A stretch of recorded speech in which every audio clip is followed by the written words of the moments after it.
दोस्तों। Technical coaching classes के YouTube channel पे मैं सुभाष जयपाल आपका एक बार पुनः स्वागत करता हूं। दोस्तों, जो अपने कल तो टेस्ट रखा गया था ना, उसका रिजल्ट मैंने जारी कर दिया है। और जिन बच्चों ने 12 से 2 PM के बीच ही टेस्ट अटेंड किया था, उन्हीं की मैंने मेरिट लिस्ट जारी की है। ये मैंने पहले ही बोल दिया था आपको कि आपका जो टेस्ट का टाइम है 12 से 2 PM है। जिन बच्चों ने 12 से 2 PM में टेस्ट अटेंड किया, उनकी मैंने मेरिट लिस्ट जारी कर दी है। और आप सभी कम्युनिटी के अंदर जाकर आप अपनी मेरिट लिस्ट को देख सकते हो। दोस्तों, आज जो अपने टॉपिक स्टार्ट करने जा रहे हैं उसमें पढ़ेंगे आज का जो टॉपिक अपना है वो पढ़ेंगे एसी थ्योरी। इसके बारे में बात करेंगे, एसी थ्योरी के बारे में बात करेंगे। यानी एसी थ्योरी के बारे में जो टॉपिक अपने पढ़ रहे हैं, एसी क्या है पहले बात करेंगे। एसी क्या होती है या इसको हिंदी में क्या बोलते हैं? इसको हिंदी में दोस्तों कहा जाता है प्रत्यावर्ती धारा। क्या कहते हैं? प्रत्यावर्ती धारा। इंग्लिश में इसमें क्या कहते हैं? इसको इंग्लिश में जब अपने यूज करते हैं, इंग्लिश में इसको क्या कहा जाता है? तो इसको जो इंग्लिश में अपने कहते हैं ना, इंग्लिश के अंदर इसको क्या कहा जाता है? जिसको इंग्लिश में कहते हैं अल्टरनेटिंग क्या होता है, करंट होता है, या प्रत्यावर्ती धारा क्या, उसके बारे में अपने टॉपिक पढ़ेंगे आज। मैंने डीसी का पूरा कॉन्सेप्ट आपका डाल दिया है, जिसके आपके 27 या 28 वीडियो पूरे के पूरे डाल दिए गए हैं। आपकी कम्युनिटी, आपके यूट्यूब की वीडियो के जो लिस्ट आ रही है उसके अंदर सभी आपको डाल दिए गए टॉपिक। आप प्ले लिस्ट खोलोगे तो सारे के सारे वीडियो आपको क्रम से वहां पे मिल जाएंगे। तो आज अपने जो टॉपिक स्टार्ट करेंगे वो एसी थ्योरी में पढ़ेंगे। एसी थ्योरी को हिंदी में कहते हैं प्रत्यावर्ती धारा, और इंग्लिश में अपने इसको क्या कहते हैं? अल्टरनेटिंग करंट कहा जाता है। देखो दोस्तों, ये है क्या? एसी क्या है? तो ये कहता है विद्युत की एक ऐसी राशि, विद्युत की एक ऐसी राशि जो समय के साथ अपना मान व दिशा बदलती हो। क्या बोलते हैं? विद्युत की एक ऐसी राशि जो समय के साथ अपनी मान और दिशा दोनों की बदलती है, उसे क्या कहते हैं? प्रत्यावर्ती धारा, या उसको क्या कहा जाता है? अल्टरनेटिंग करंट कहते हैं। जैसे मैं एक सिंपल सी बात करता हूं, तो इसकी जो वेव बनी होती है ना, वेव के दायरे में से 3 प्रकार की होती है। टॉपिक पढ़ेंगे कैसे ये काम करती है।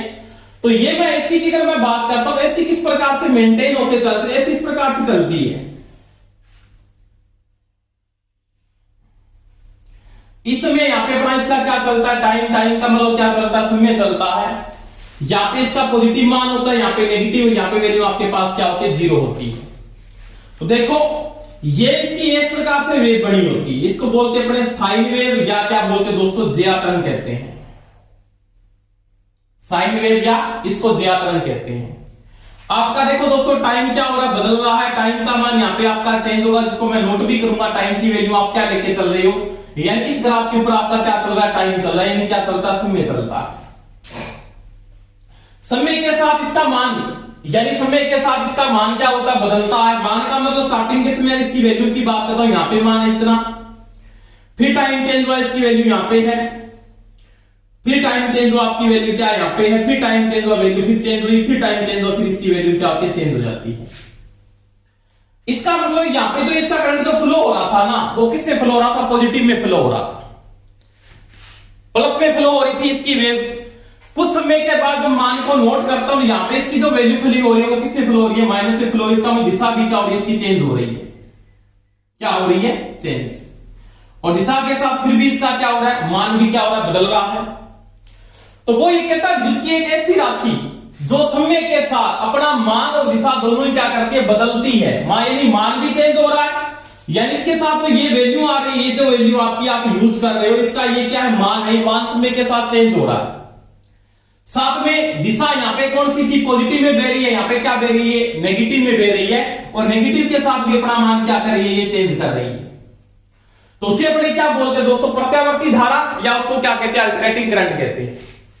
डीसी में आपने पढ़ा कि समय के साथ मान और दिशा दोनों ही नहीं बदलती है, उसका मान क्या होता है, फिक्स होता है, दिशा भी चेंज नहीं होती, उसको क्या बोलते हैं, डीसी धारा या डायरेक्ट करंट कहते हैं। तो ये होती है प्रत्यावर्ती धारा, या इसको क्या बोलते हैं, अल्टरनेटिंग करंट कहते हैं। अब मैं अगर बात करता हूं तो भारत में इसका जो उत्पादन हो रहा है ना, इसका उत्पादन कौन करता है, पहली बात तो ये, तो उत्पादन कौन करता है, एक अल्टरनेटर करता है, जिसको क्या बोलते हैं, प्रत्यावर्तक भी कहते हो आप। एसी का उत्पादन कौन करता है, तो अल्टरनेटर या प्रत्यावर्तक करता है। और भारत में जो इसका उत्पादन करता है वो कितना कर रहा है, मैक्सिमम 33 केवी। कितना कर रहा है, 33 केवी। 33 केवी को आप क्या लिख सकते हो, 33,000 वोल्टेज का भारत में मैक्सिमम क्या होता है, उत्पादन होता है। जिसकी क्या है, आवर्ती का मतलब इसकी क्या फ्रीक्वेंसी भी है, फ्रीक्वेंसी वो कितनी है, 50 हर्ट्ज। कितनी है, 50 हर्ट्ज, या बोल सकते हैं 50 साइकिल प्रति सेकंड। अब मैं बात भी करूंगा आवर्ती क्या होती है, उसके बारे में बात करेंगे। दूसरी बात, ये जो प्लस माइनस हो सकती है, यानी कम हो सकती है, ज्यादा हो सकती है, तो प्लस माइनस कितनी हो सकती है, 3% हो सकती है। कितनी हो सकती है, 3%। अगर वो कहता है प्लस माइनस हर्ट्ज में पूछ लेता है, तो प्लस माइनस जो हर्ट्ज में होती है, तो वो 50 का 3% होता है 1.5 हर्ट्ज। अगर वो बात यहां पे दो प्रकार से पूछ सकता है, भारतीय फ्रीक्वेंसी का मान कितने परसेंट अधिक या कम हो सकता है, तो उसका आंसर आप दोगे 3% है। अगर वो यहां पे ये पूछ लेता है कि भारतीय फ्रीक्वेंसी कितने हर्ट्ज कम या अधिक होती है, तो 3% 50 का कितना होता है, 1.5 हर्ट्ज। यानी बढ़ के वो कितनी हो सकती है, वो अधिकतम कितनी हो सकती है, तो उसकी मैं अधिकतम वैल्यू की बात करता हूं, तो उसका अधिकतम मान, अधिकतम जो आवृत्ति आपकी हो सकती है, वो हो सकती है 51.5 हर्ट्ज। वह ये निम्नतम कितनी हो सकती है, तो वो निम्नतम आपकी हो सकती है दोस्तों, आपकी कितनी बच गई, ये 48.5 हर्ट्ज। तो ये चीज का आपको ध्यान रखना है, यानी फ्रीक्वेंसी का अधिकतम मान कितना हो सकता है और निम्नतम मान कितना हो सकता है, ये आपने निर्धारित कर रखा है। क्योंकि अगर मैं आवृत्ति को चेंज कर देता हूं, तो आवृत्ति के साथ आपके पास 3 प्रकार के, मैंने भार की बात की थी डीसी के अंदर भी, आपके पास आर सर्किट हो सकता है, एल हो सकता है और सी हो सकता है। रेजिस्टिव सर्किट हो सकता है, इंडक्टिव सर्किट हो सकता है और कैपेसिटिव सर्किट हो सकता है। आगे डिटेल से और भी पढ़ेंगे। डीसी में केवल एक ही सर्किट काम करता है, कौन सा, डीसी के अंदर केवल एक ही सर्किट काम करता है, कौन सा काम करता है, रेजिस्टिव सर्किट काम करता है। यानी जो प्रतिरोधी सर्किट, आप प्रतिरोध का जो सर्किट है वो आप डीसी के अंदर यूज करते हो। इंडक्टिव और कैपेसिटिव सर्किट डीसी में काम नहीं करते हैं, उनमें ओनली फॉर आप रेजिस्टिव सर्किट के साथ ही चलते हैं। परंतु अब जब आप एसी में जाते हैं, तो एसी में इंडक्टिव सर्किट सक्रिय हो जाता है, एक्टिव काम करता है ये, और ये भी सक्रिय हो जाता है। तो वहां पे आर भी काम करता है, एल भी काम करता है, और क्या काम करता है, सी भी काम करता है। और जब फ्रीक्वेंसी में बदलाव होता है ना, इन दोनों पे प्रभाव पड़ता है। तो देखो यहां पे जो इंडक्टिव लोड है, मैंने बात की थी कि जब फ्रीक्वेंसी में बदलाव होता है ना, तो इस लोड पे तो कोई प्रभाव नहीं पड़ता है, फ्रीक्वेंसी के साथ इसकी लोड के ऊपर कोई प्रभाव नहीं पड़ता। क्योंकि मैंने आपको बताया था कि जो आर डिपेंड करता है ना, पीछे बात कर रही है आपने, आर डिपेंड करता है वो होता है रोयल बटा में ए, इसके साथ फ्रीक्वेंसी का कोई संबंध नहीं है। परंतु एल सर्किट जो होगा, उसमें इंडक्टिव जो रिएक्टेंस आएगा उसके ऊपर इफेक्ट पड़ता है, जिसके कारण इंडक्टिव रिएक्टेंस या तो बढ़ जाएगा फ्रीक्वेंसी चेंज होने से, या क्या होगा, कम हो जाएगा, या कैपेसिटिव रिएक्टेंस आएगा। और जब इन पे प्रभाव होता है, इसके साथ एक पावर फैक्टर की वैल्यू आगे और आएगी, उस पर भी प्रभाव पड़ता है। उसके कारण ये जो एल और सी है, दोनों के दोनों भार फ्रीक्वेंसी के साथ क्या होते हैं, चेंज हो जाते हैं। तो भारत ने क्या किया, जो मानकीकरण कर रखा है ना मानक संस्था के अनुसार, फ्रीक्वेंसी में बदलाव नहीं कर सकते आप, कि उसकी फ्रीक्वेंसी का मान क्या निर्धारित किया गया, 50 हर्ट्ज निर्धारित किया गया स्टैंडर्ड के अनुसार। यानी इंडियन स्टैंडर्ड के अनुसार भारतीय फ्रीक्वेंसी का जो मान रखा गया वो 50 हर्ट्ज है, और ये चेंज हो सकती है, बदलाव हो सकता है 1.3% या प्लस माइनस में 1.5 हर्ट्ज। अगर हर्ट्ज में पूछ रहा है तो ये आंसर सही है, परसेंटेज में पूछ रहा है तो ये सही है। तो ये बात की दोस्तों प्रत्यावर्ती धारा या किसकी बात की, अल्टरनेटिंग करंट की बात की थी। अब देखो उत्पादन कौन कर रहा है, अल्टरनेटर कर रहा है। कौन कर रहा है, अल्टरनेटर। कितना कर रहा है, 33 केवी कर रहा है। एक प्रश्न पूछा था, जैसे मैं बात करता हूं, आपने पढ़ा होगा सिंक्रोनस मोटर। क्या पढ़ा होगा?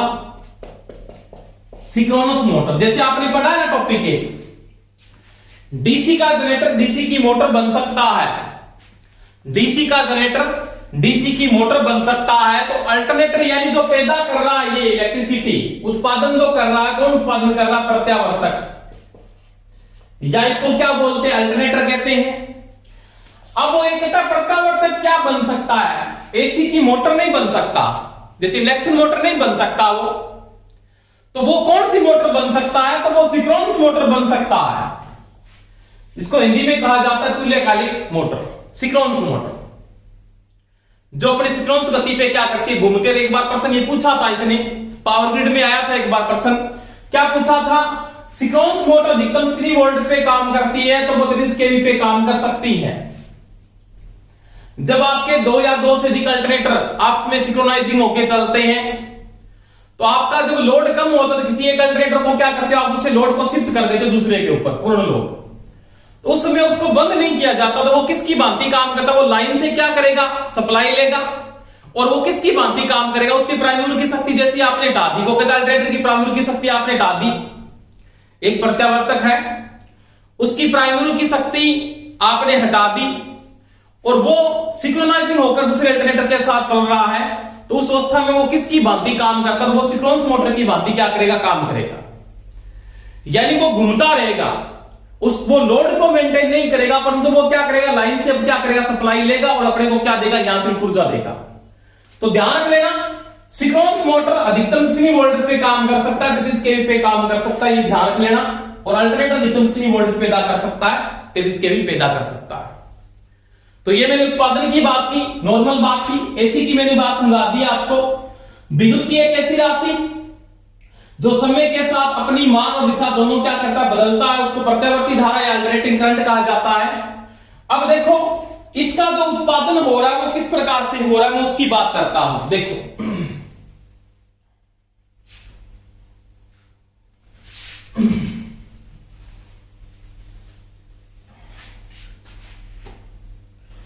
जैसे मैं बात करता हूं,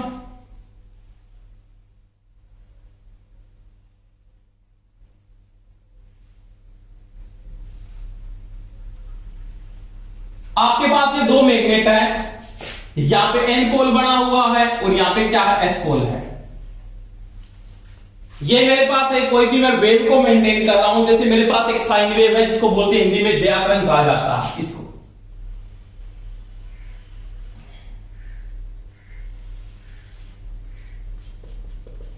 यहां पे आपका एक टाइम चल रहा है समय के साथ,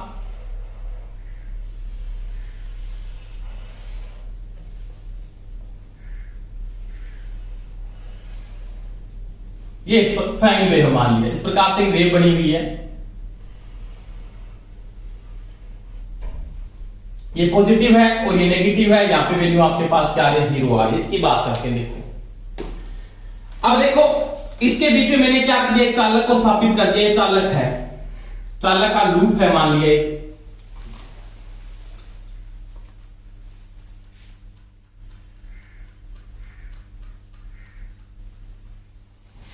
अब जैसे मैं इसको रोटेट करता हूं, इसको यहां पे घुमाने के लिए मेरे को क्या लगाना पड़ेगा? यहां पे आपके पास प्राइम मूवर यानी आपको यहां पे यांत्रिक ऊर्जा देनी पड़ेगी। क्या दोगे? यांत्रिक ऊर्जा। यहां से आप इसको यांत्रिक ऊर्जा प्रदान करोगे और इसके अंदर क्या पैदा होगी?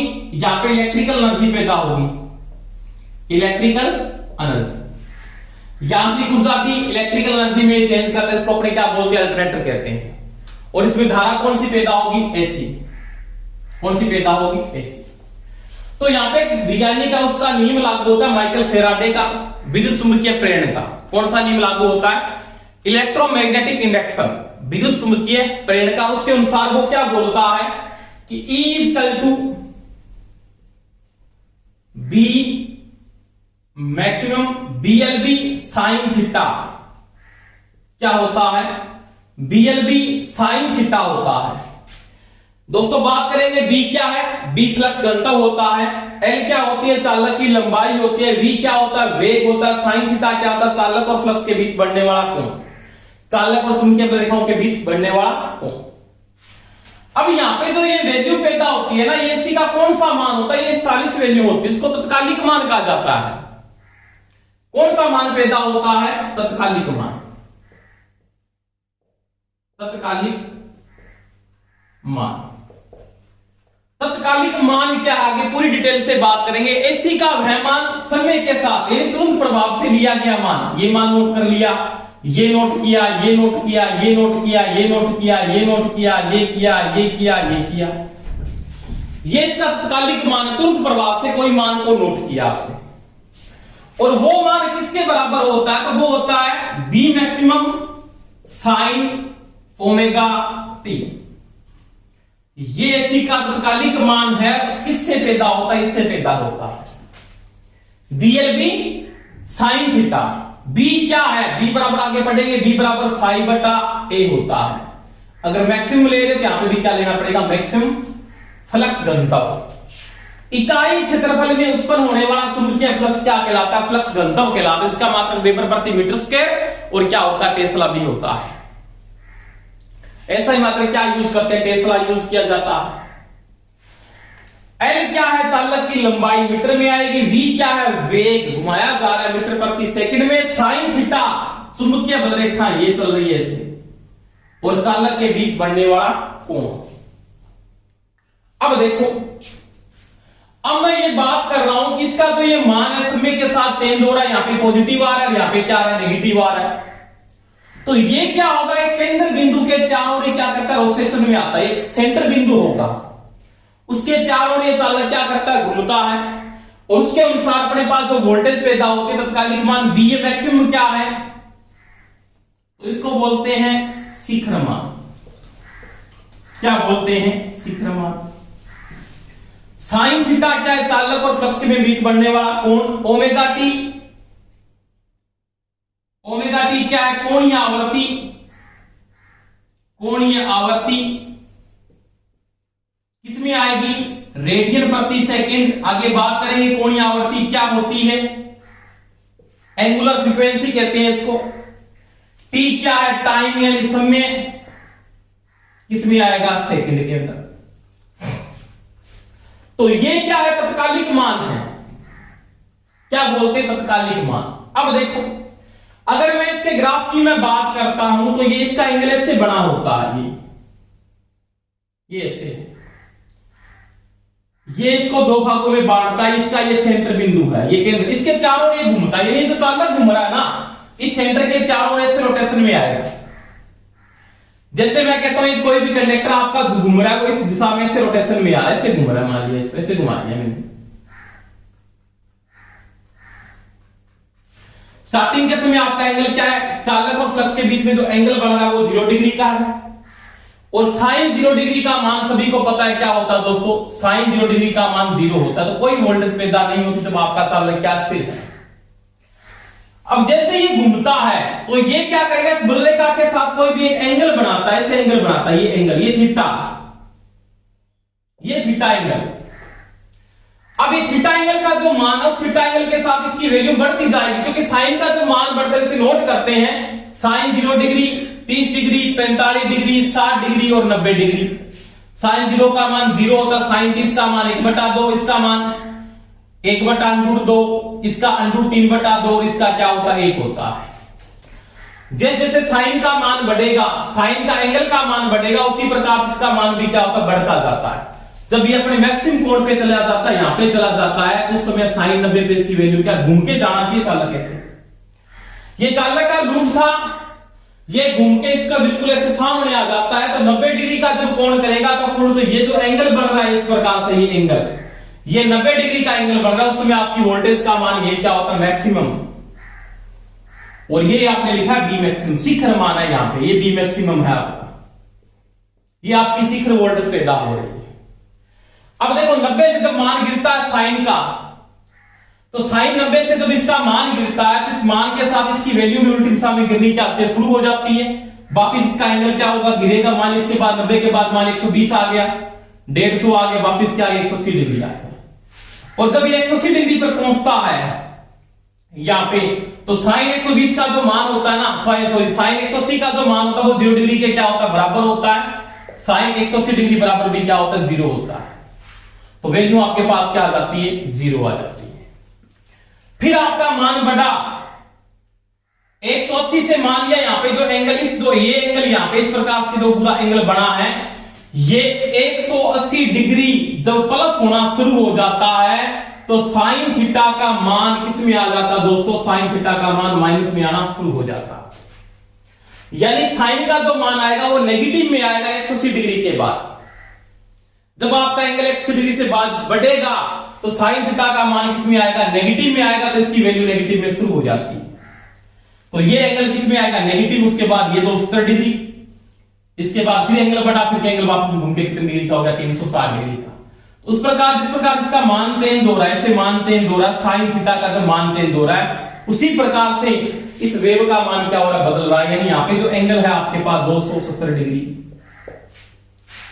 कितना है 270 डिग्री, यहाँ पे 90 डिग्री, यहाँ पे 180 डिग्री और यहाँ पे 360 डिग्री।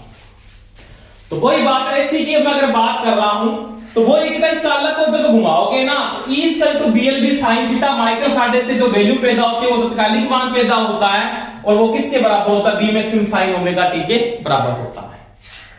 तो इसको जब वैल्यू को मानते हैं कि जो ये वेव बढ़ रही है, वेव को बोलते हैं हिंदी में तरंग, क्या बोलते हैं, तरंग। इस वेव का मान किसके अनुसार बदल रहा है, तो वो बदल रहा है दोस्तों साइन थीटा के अनुसार। किसके अनुसार बदल रहा है, साइन थीटा के अनुसार। तब इसको क्या कहा जाता है, इसको बोलते हैं साइन वेव। क्या कहते हैं, साइन वेव या सिनुसाइड वेव कहते हैं। सिनुसाइड वेव और साइन वेव एक ही बात है। हिंदी में इसको कहा जाता है, कौन सी तरंग कहते हैं, इसको बोलते हैं ज्या तरंग। क्या कहते हैं, ज्या तरंग।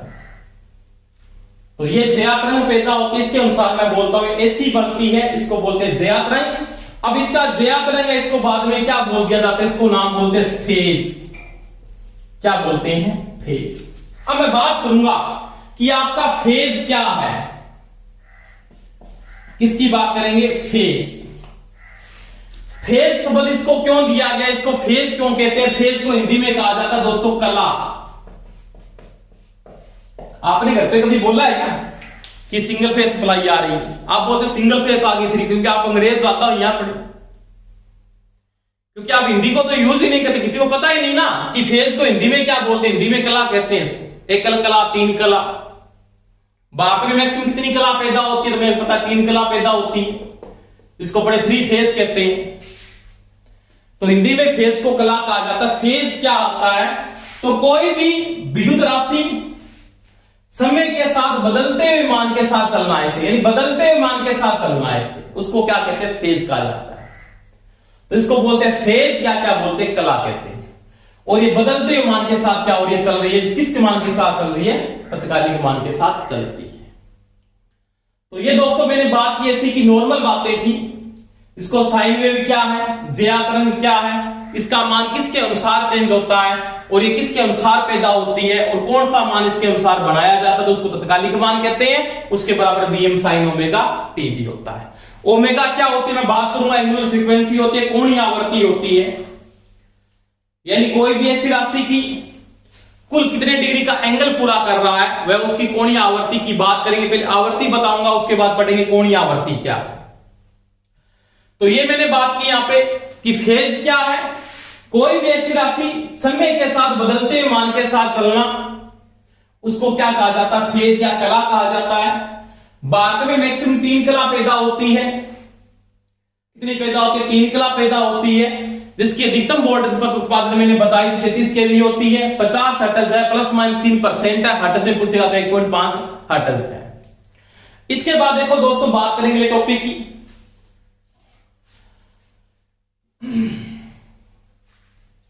देखो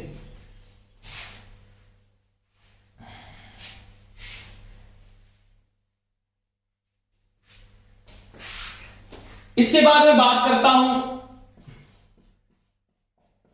एसी थ्योरी में, तो अपने बात करेंगे दोस्तों आवर्ती। क्या पढ़ेंगे, आवर्ती। इंग्लिश में क्या बोलते हैं, फ्रीक्वेंसी कहा जाता है। क्या कहते हैं, फ्रीक्वेंसी। विद्युत की कोई भी ऐसी राशि, विद्युत की कोई भी ऐसी राशि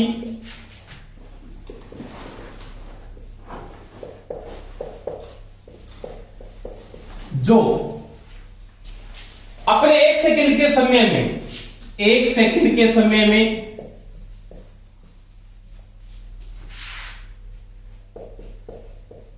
जितने चक्कर पूर्ण करती है, चक्कर पूर्ण करती है, वह उसकी आवर्ती कहलाती है। क्या कहना चाहता है वो देखो। आपके पास जो टाइम है ना, ये टाइम, जैसे मैं वेव की बात कर रहा हूं, आपके पास कोई भी एक टाइम दिया आपने, 1 सेकंड का समय है ये, यानी यहां तक 1 सेकंड है। इस 1 सेकंड के समय में कितने चक्कर लगा रही है, कितने चक्कर पूरे कर रही है, इस प्रकार के,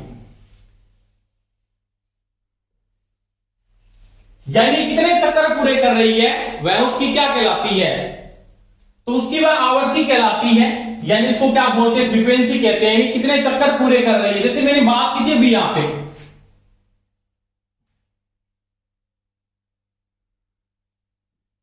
कि आपने इसके बीच में चालक को क्या कर दिया, घुमा दिया, यहां पे इसको घुमाया, यहां पे एन पोल है, यहां पे एस पोल है, इतने चक्कर ये पूरे कराए, तो यहां पे फ्रीक्वेंसी बराबर ये लिखा जाता है Pn बटा में 120, Pn बटा में 120। अब देखो क्या होता है, मैं बता देता हूं बात। P होते पोलों की संख्या, P बटा 2, यानी ध्रुवों के जोड़े लिए जाते हैं। आपके पास अगर एक चक्कर पूरा करना है तो आपके पास ध्रुवों में 2 संख्या होनी चाहिए, पोल 2 होने चाहिए, और जोड़ा उसका क्या होना चाहिए, 1 होना चाहिए। जोड़ा समझो थे, जोड़े का मतलब समझते होंगे अच्छी तरह आप। इसका मतलब आपके पास 2 पोल का एक जोड़ा होता है, एक एन पोल है, एक कौन सा एस पोल है। तो P बटा 2 N बटा 60 लिखा जाता है। N क्या है, गति है, N क्या है, गति। अब कितने राउंड, गति का मतलब क्या, गति किसमें आ रही है, यहां पे आरपीएम है, राउंड पर मिनट, राउंड पर मिनट, यानी इसको मैं लिख सकता हूं राउंड पर मिनट। बाद में मिनट आपको चाहिए सेकंड, क्या चाहिए, सेकंड। 1 मिनट में सेकंड कितनी होते हैं, 60, तो मैंने 60 से भाग दिया। P बटा 2 क्यों लिखा, पोलों के जोड़े बनाए गए हैं। अगर आपके पास एक जोड़ा है, अगर आपके पास क्या है, एक जोड़ा है, आपके पास पोल का एक जोड़ा है, यानी 2 ध्रुव है, 2 पोल हैं, 1 आरपीएस है, तो कितने चक्कर बनेंगे, तो मेरे पास 1 साइकिल ही बनेगा। आरपीएस का मतलब था राउंड पर सेकंड। अगर आपको कोई ये बोल देता है ये गति यहां पे, तो किसमें, आरपीएम में। अगर आपको कोई ये बोलता है बराबर Pn बटा 2 है, तो गति कितनी है, गति है वो किसमें आएगी, उसमें आरपीएस होगी, राउंड पर सेकंड। ये चीज का भी ध्यान रखना अपने को कि गति आप आरपीएम में ले रहे हो तो Pn बटा 120 लिखा जाता है। कि पोल क्या है, पोलों की संख्या है, ध्रुव कितने यूज कर, 2 कर रहे हो, 4 कर रहे हो, 6 कर रहे हो, 8 कर रहे हो, सम संख्या में आएंगे, इसमें तो आएंगे नहीं। तो वही बात है, पोल कितने आप यूज कर रहे हो, उसके साथ गति, स्पीड क्या है, स्पीड किसमें आ रही है, गति आरपीएम में, तो ये बटा में 60 लगा रहे हैं, क्योंकि सेकंड में चेंज करना पड़ेगा, क्योंकि आपके पास जो फ्रीक्वेंसी आती है वो क्या आती है, राउंड पर सेकंड है। आवर्ती किसमें ली जाती है, साइकिल प्रति सेकंड। साइकिल का मतलब चक्कर होता है, और आपको पता है 1 साइकिल प्रति सेकंड बराबर 1 एचजेड, यानी ये क्या होता है, हर्ट्ज होता है, ये बनाया गया है। तो फ्रीक्वेंसी का मात्रक आपको ये भी दे सकता है, साइकिल प्रति सेकंड। अपने जो यूज करते हैं उसको क्या बोलते हैं, हर्ट्ज भी कहते हैं। देखो आवर्ती क्या है, कोई भी ऐसी राशि अपने निर्धारित 1 सेकंड के समय में कितने चक्कर पूर्ण कर जाती है, कितने चक्कर पूर्ण कर जाती है, वह उसकी क्या कहलाती है, फ्रीक्वेंसी या क्या कहलाती है, आवर्ती कहलाती है। से लिखने का प्रतीक तो क्या है, लिखने का प्रतीक है F, मात्रक क्या होता है, एचजेड, यानी हर्ट्ज या साइकिल प्रति सेकंड होता है। अब देखो दोस्तों, यहाँ पे आपकी स्पीड, अगर इसकी स्पीड बढ़ेगी तो यहाँ पे चक्करों की संख्या बढ़ेगी, इसके चक्कर ज्यादा, उसके चक्कर ज्यादा आएंगे, इसके चक्कर कम है, इसके चक्कर भी क्या आएंगे, कम होता होंगे।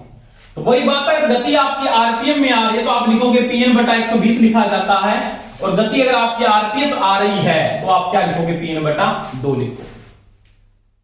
P क्या है, पोलों की संख्या। P/2 क्यों लगाए, ध्रुवों के जोड़े बनाने पड़ेंगे, एक पोल का कभी अस्तित्व नहीं होता, दो पोल के साथ चलोगे आप।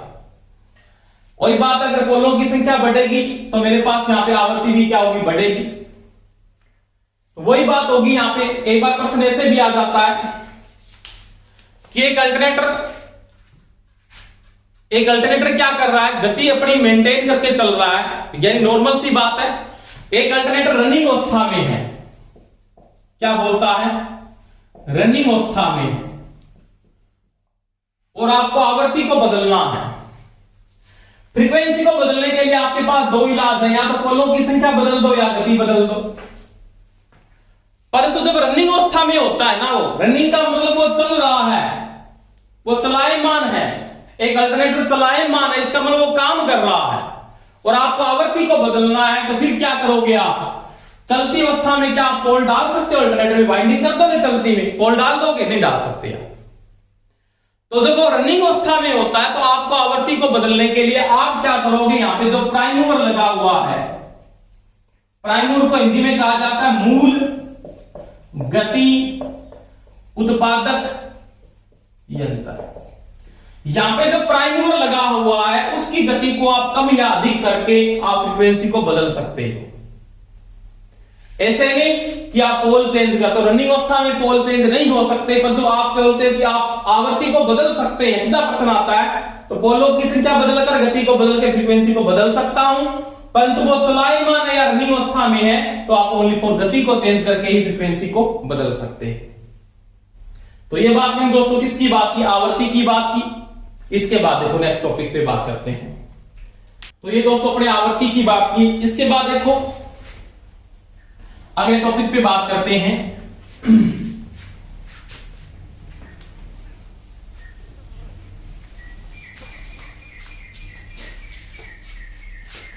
इसके बाद अपने बात करेंगे कोणीय आवृत्ति की। किसकी बात करेंगे, कोणीय आवृत्ति। कोणीय आवृत्ति, एंगुलर फ्रीक्वेंसी क्या है, एंगुलर फ्रीक्वेंसी लिखने का प्रतीक ओमेगा होता है, इसे ओमेगा कहते हैं, ध्यान रख लेना। लिखने का प्रतीक क्या है, ओमेगा। एंगुलर फ्रीक्वेंसी को किससे लिखा जाता है, ओमेगा से लिखा जाता है, ओमेगा से। अब देखो ओमेगा जो होता है ना, ओमेगा की वैल्यू, ओमेगा किसके बराबर है, तो ओमेगा बराबर दोस्तों होता है 2 पाई एफ। क्या होता है, 2 पाई एफ, यानी omega equal to 2 pi F होता है। अब देखो मैंने बात की थी पाई का जो मान होता है ना, पाई इक्वल टू होता है 180 डिग्री। कितना होता है, 180 डिग्री, और 2 पाई बराबर होता है 360 डिग्री, 360 डिग्री। जैसे मैं एंगल की बात करता हूं, जैसे साइन वेव आपको दी हुई है, साइन वेव ऐसे ही,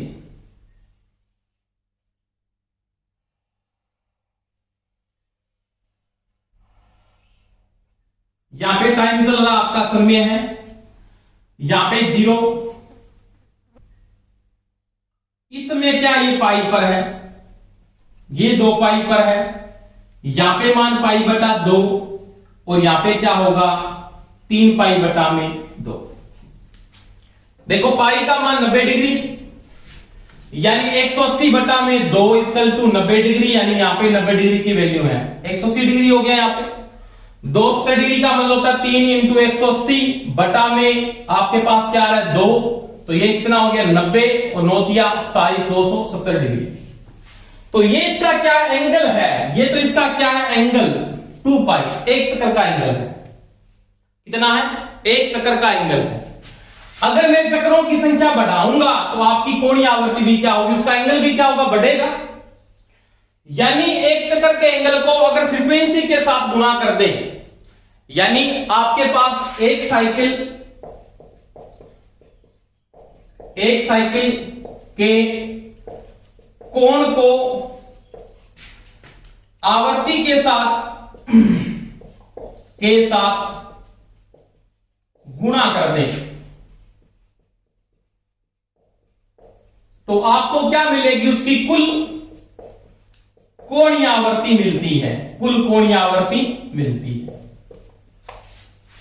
यानी मेरे पास ये तो एक साइकिल का एंगल है, कितना है, एक साइकिल का एंगल है। अगर आपकी फ्रीक्वेंसी बढ़ेगी तो उसके साथ अगर आप क्या करते हो, इस फ्रीक्वेंसी को गुणा कर दो तो आपके पास क्या बढ़ेगी, उसकी कोणीय आवर्ती मिलती है। यानी कोई भी ऐसी राशि बदलते हुए एंगल के साथ चलती है, उसके एक एंगल के कुल कोण को अगर आवर्ती के साथ गुणा करोगे उसकी क्या मिलेगी, पड़ेगी कुल कोणीय आवर्ती मिलती है, जिसको बोलते हैं एंगुलर फ्रीक्वेंसी होती है। अब देखो एंगुलर फ्रीक्वेंसी के मैं मान की अगर बात करता हूं यहां पे कि एंगुलर फ्रीक्वेंसी की वैल्यू कितनी होती है, वो बात करते हैं। देखो दोस्तों, आपके पास 2 पाई का जो मान होता है, इसको मैं ये लिख सकता हूं 2 इंटू पाई का मान 3.14 होता है, इंटू होता है, तो मैं ये भी लिख सकता हूं ओमेगा बराबर 6.28 इंटू क्या होता है, एफ होता है। तो बाद में एंगुलर फ्रीक्वेंसी का मान कितना है, 6.28 एफ या 2 पाई एफ होता है। समझ में आई मेरी बात? तो ये एंगुलर फ्रीक्वेंसी है, यानी कुल कितना कोण पूर्ण कर रही है बाकी फ्रीक्वेंसी के साथ, वह उसकी क्या कहलाती है, कोणीय आवर्ती या एंगुलर फ्रीक्वेंसी कहलाती है। अब देखो एंगल किसमें आता है, ये जो कोण है, कोण किसमें आएगा, रेडियन। फ्रीक्वेंसी का गुणा करोगे, फ्रीक्वेंसी का मतलब क्या है, साइकिल का मतलब चक्कर होते हैं, तो साइकिल आ गया, उसमें कोण आपने ले लिया, भाग में क्या आ गया, प्रति सेकंड, यानी साइकिल प्रति सेकंड। एक साइकिल का एंगल आपके पास 360 डिग्री, साइकिलों की संख्या बढ़ेगी तो आपके पास मान आ जाएगा। तो एंगुलर फ्रीक्वेंसी का जो मात्रक होता है वो होता है रेडियन प्रति सेकंड। किसे मापते हैं, रेडियन प्रति सेकंड के अंदर, यानी इसका जो मात्रक है वो रेडियन प्रति सेकंड है। तो वही बात आप एंगुलर फ्रीक्वेंसी की मैं बात कर रहा हूं कि एंगुलर फ्रीक्वेंसी की जो वैल्यू आती है वो किसमें आती है, रेडियन प्रति सेकंड, और भारतीय फ्रीक्वेंसी का मान इसका कितना है, 6.28 इंटू एफ। अगर वो पूछ लेता भारतीय फ्रीक्वेंसी के अनुसार इसका मान कितना है, तो आप लिखोगे ओमेगा इंटू 6.28, भारतीय फ्रीक्वेंसी कितनी है, 50, तो इसकी ये वैल्यू आ जाएगी। यानी उसकी वैल्यू कितनी है, तो ये इसकी वैल्यू है भारतीय फ्रीक्वेंसी के अनुसार, किसमें आएगी, रेडियन प्रति सेकंड। समझ में आई मेरी बात? तो ये होती है एंगुलर फ्रीक्वेंसी, यानी कोई भी ऐसी राशि, ये ऐसी राशि का एक चक्कर का एंगल है, उसके एक चक्कर के एंगल को अगर फ्रीक्वेंसी के साथ गुणा कर दोगे उसकी क्या प्राप्त होती है, कोणीय आवर्ती। तो किससे लिखा जाता है, उसके लिखने का प्रतीक होता है ओमेगा, मात्रक क्या होता है, रेडियन प्रति सेकंड होता है। तो ये दोस्तों मैंने बात की थी कोणीय आवर्ती की, एंगुलर फ्रीक्वेंसी की, आगे काम में भी आएगा पढ़े कि ओमेगा कहां पे काम आता, उसकी बातें करेंगे, बहुत यूज होगा ये। यानी ओमेगा एल क्या होता है, पढ़ेंगे ओमेगा एल क्या है, ओमेगा सी क्या है, इसके बारे में आगे मैं बातें करूंगा। तो ये अपने को समझ में आना चाहिए पूरा कॉन्सेप्ट की कोणीय आवर्ती क्या है, एंगुलर फ्रीक्वेंसी क्या है। इसके बाद देखोगे टॉपिक पे बात करते हैं।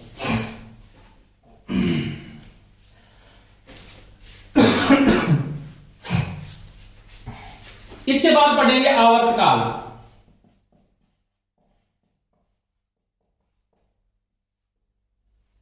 किसकी बात करेंगे दोस्तों, आवर्तकाल लिखने का प्रतीक होता है टी टाइम, बड़े टी से लिखा जाता है।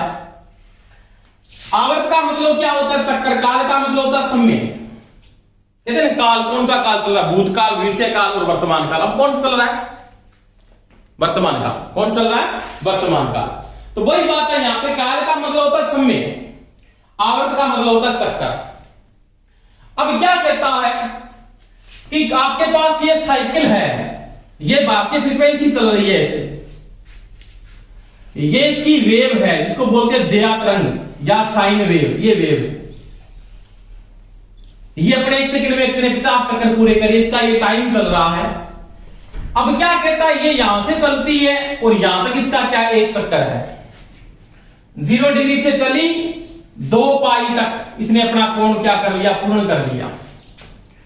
यानी कोई भी ऐसी राशि अपना एक चक्कर पूरा करने में, एक चक्कर पूर्ण करने में जितना समय लेती है, जितना समय लेती है वह उसका आवर्तकाल कहलाता है। आवर्तकाल कहलाता है। देखो क्या कहना चाहता है, आपके पास चक्रों की संख्या कितनी है, 50 है, क्योंकि भारतीय फ्रीक्वेंसी का मान एक बराबर क्या है, 50 हर्ट्ज है,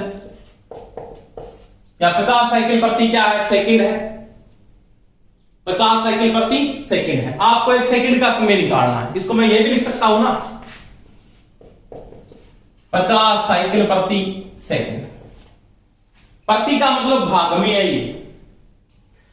अब देखो आपको एक सेकंड का समय निकालना है, एक सेकंड का मतलब ये इसके क्या जाएगा, भाग में जाएगा, यानी t इक्वल टू मैं ये लिख सकता हूं, t का मतलब टाइम, क्या हो गया, टाइम, टाइम का मतलब समय, यानी इस चीज को जो लिखा गया है तो ये तो है आवृत्ति,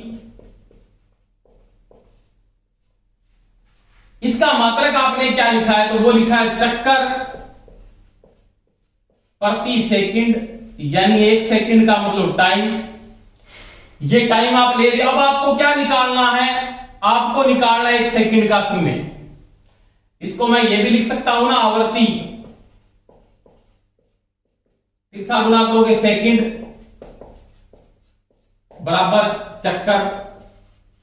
अगर आपको एक चक्कर लेना है तो इसका मतलब क्या लिखेंगे, एक टाइम, टाइम की वैल्यू यहां पे आएगी, यानी समय आ जाएगा, टाइम सेकंड में आएगा, बटा क्या आएगा, चक्कर बटा आवृत्ति, तो ये आपके पास क्या आएगा, समय आ जाएगा बिल्कुल। तो वही बात है, यहां पे आपको क्या लिखना है, टी इक्वल टू जो वैल्यू मेंटेन करके चलनी है वो क्या होगा, टी इक्वल टू 1 बटा क्या होता है, होता, आपको एक चक्कर का समय लेना है, कितने का, एक चक्कर का, चक्कर कितना लेना, एक, आवृत्ति, आवृत्ति भाग में आएगी, टी का मतलब टाइम आएगा, किसमें आएगा, सेकंड में आएगा।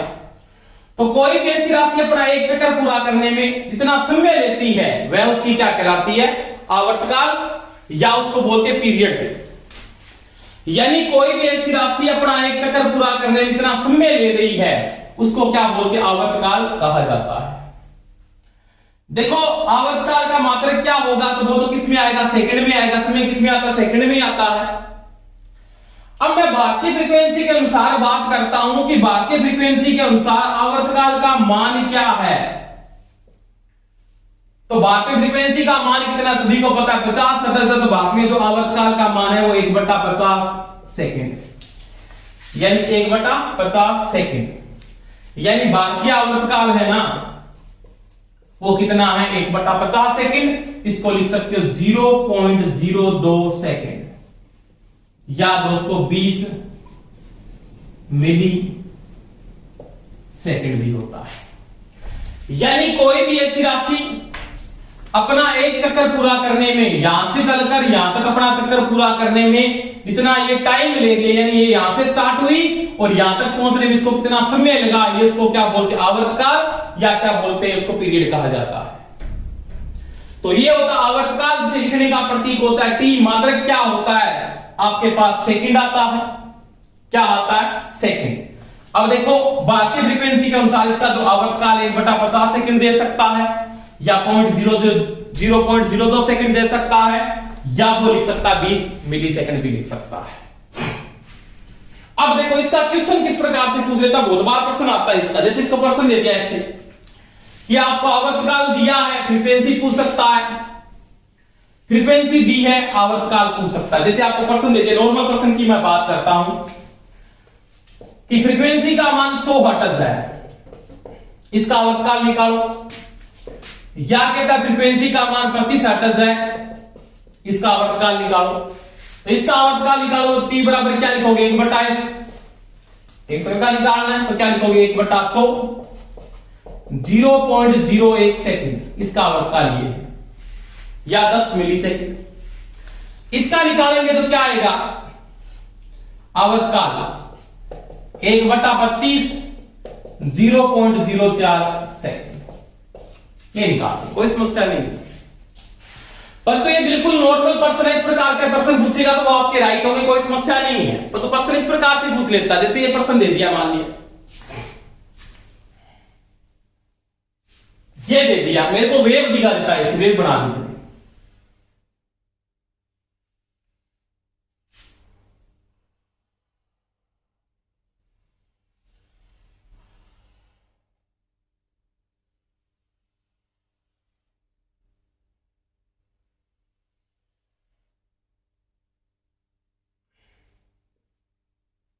कहता है यहां पे चलने पे 0.02 सेकंड का समय लेता है। देखो यहां से स्टार्ट हुआ, यहां से स्टार्ट हुआ, इसके बीच का समय आपको दिया होगा, इससे इसके बीच का समय आपको दिया है, कितना दिया है 0.02 सेकंड दिया हुआ है टाइम।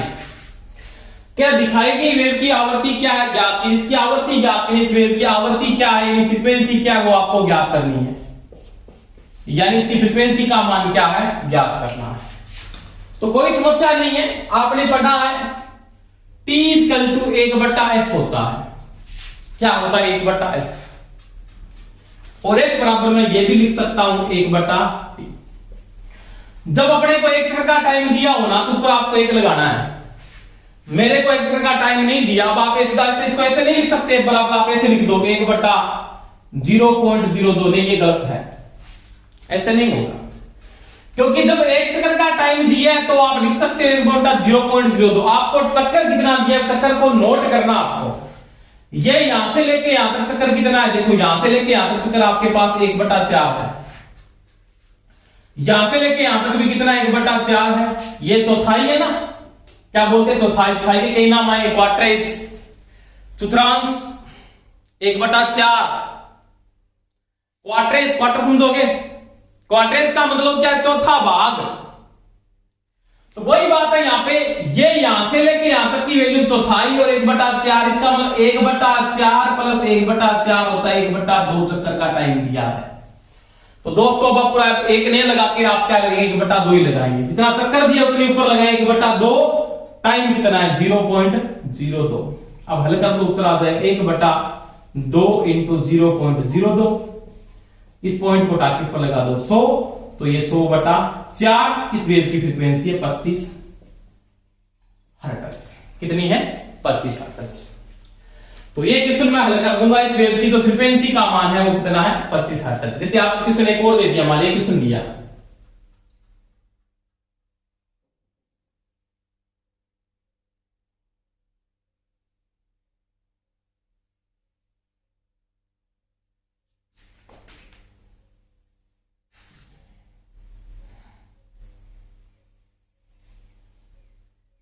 ये वेव दिखा दी, इसने से वेव को दे दिया और टाइम आपको दे दिया इसका 0.03 सेकेंड समय है, क्या दिखाएगी वेव की फ्रीक्वेंसी क्या है। सबसे पहले आपको चक्कर नोट करें, कोई समस्या नहीं है, ये 1/4 है, ये 1/2 आधा है ना, और ये भी क्या 1/2, इसका मतलब यहां से लेके यहां तक तो कितना है 1 चक्कर पूरा है, आधा आधा 1/2 प्लस 1/4, हल कर लो 4 में उत्तम आ जाएगा, तो 2 + 1 यानी 5/4 चक्कर है, कोई समस्या नहीं, 5/4 चक्कर। अब कोई दिक्कत नहीं है, अब क्या करना आपको लिखना है बराबर, चक्कर कितना 1 होता तो मैं वहां पे 1 लिखता, अब 1 नहीं है तो आपको क्या दिया, टाइम दिया आपको 5/4 का, 5/4 लिख दो, 5/4, फिर टाइम कितना दिया 0.03 सेकंड समय दिया, तो आप लिखोगे 5/4 × 0.03, इसको टाके पर लगा दो 100, तो ये 25 से कट जाएगा, 25 5 125/3, 4 तिया 12 और 3 तिया 3 एकम 3, बचे कितने 2 और 6 तिया 18, लगभग 41.6 हर्ट्ज इसकी क्या है फ्रीक्वेंसी आ है। तो दोस्तों सबसे पहले आपको चक्कर को नोट करना है, अगर आपको 1 चक्कर दिया तो आप ऊपर 1 लगाएं, अगर आपको आधा दिया तो ऊपर आप आधा लिख दें, 1/2 लिख दें। आपको अगर 5/4 चक्कर दिया है, इसका मतलब कितना है, ये 100 चक्कर है, इसको आप ये भी लिख सकते हैं 1.25, एक ही बात है, वही बात है, आधा आधा 1 हो गया, 1/4 का मतलब चौथाई, यानी 5/4 चक्कर था, 5 मैंने क्या लगा दिया 4। इस प्रकार से आप इसका आवर्तकाल निकाल सकते हैं। तो ये दोस्तों मैंने बात की आवर्तकाल, यानी कोई भी ऐसी राशि अपना 1 चक्कर पूरा करने में इतना समय लेती है वह उसका क्या कहलाता है, आवर्तकाल या उसका पीरियड कहलाता है। भारतीय फ्रीक्वेंसी के अनुसार मैंने बात की थी, भारतीय फ्रीक्वेंसी के अनुसार आवर्तकाल का मान 0.02 सेकंड है या 1/50 सेकंड है, या आपने बात की थी 20 मिली सेकंड है, ये आपने बात की। तो ये दोस्तों मैंने बात की थी किसकी, आवर्ती और आवर्तकाल, और किसकी बात की, कोणीय आवर्ती की बात की। धन्यवाद दोस्तों। क्लास अच्छी लगी हो तो सभी लाइक करें और शेयर जरूर करें। धन्यवाद, best of luck, thank you.